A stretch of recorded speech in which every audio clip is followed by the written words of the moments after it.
All right. And Aditya, whom do you think is the right fit for CMA? Like, what type of students or which background of students should opt for CMA USA? Okay. So when it comes to why you should pursue CMA, or again coming down to who's a good fit for CMA, there are a couple of factors you could look at.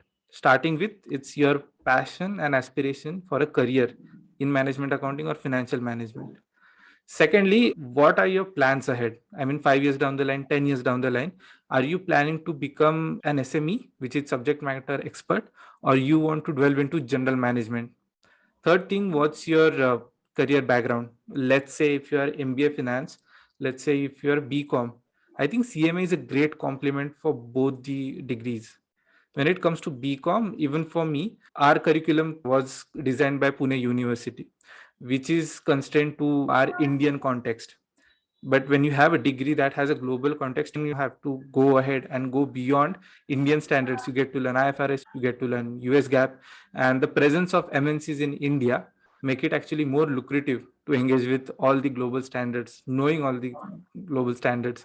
And actually, at given current competitive pace, I would recommend anyone to go ahead and learn this. I mean, irrespective of the certification, have some basic knowledge of how the global context in accounting and finance looks like. Now, next is I'll come down to exact factors and how you could decide. To start with, let's say you're planning your career either in cost management or management accounting. So it goes more towards functions of a CFO, which is Chief Financial Officer. So decision making, how to manage your cost, product control, etc. Or even FP&A, financial planning and analysis, comes under this umbrella. Second is financial management. So this umbrella includes mainly capital markets, how to value equity, how to manage capital, how to raise capital, what are merger and acquisition or corporate restructuring strategies out there. So, if anything sounds familiar or rather interesting to you, it is worth dwelling into what CMA looks like and is it a good fit for you. There is a additional one point I would like to highlight.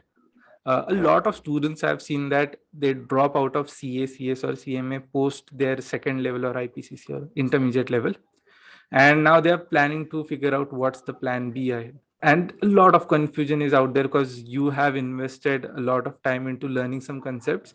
Due to some competitive constraints, maybe you're not able to make it. So I think this is an amazing plan B when it comes to students like this who are planning to figure out how to use their invested knowledge, invested time, and take it ahead with a professional credential at hand. In your And experience, Padma, so what kind of students even you see at your end coming and pursuing CMA? see, most of the student, like you had mentioned, right, like CA Inter or CA Final, what happens is that Indian curriculum, like Indian professional courses such as CA and CMA India, here the duration is quite long, and plus passing percentage is very low. So in order to balance it out, most of the students definitely must have Plan B. So in name of Plan B, they can have CMA, CPA, or ACCA in their pipeline. But let's say, for example, a lot of students aspire, like one or the other day, they want to qualify CA final, right? For students who aspire to finish CA final, no matter what the struggle is or no matter the number of attempts, right? So the short break is something which they want. Let's say, for example, they just want to take a break for 6 to 8 months, or maybe let's say 1 year break. So in this 1 year, highly recommended program is CMA USA, right? So anytime they can get back to CA final and qualify CA final. And most important is one more point which I would like to add on here is that students in India, especially for a graduate, right, it generally takes 21 years. And plus 21, they invest, let's say, in CA final articleship, it takes more 3 years. They become 24, 25.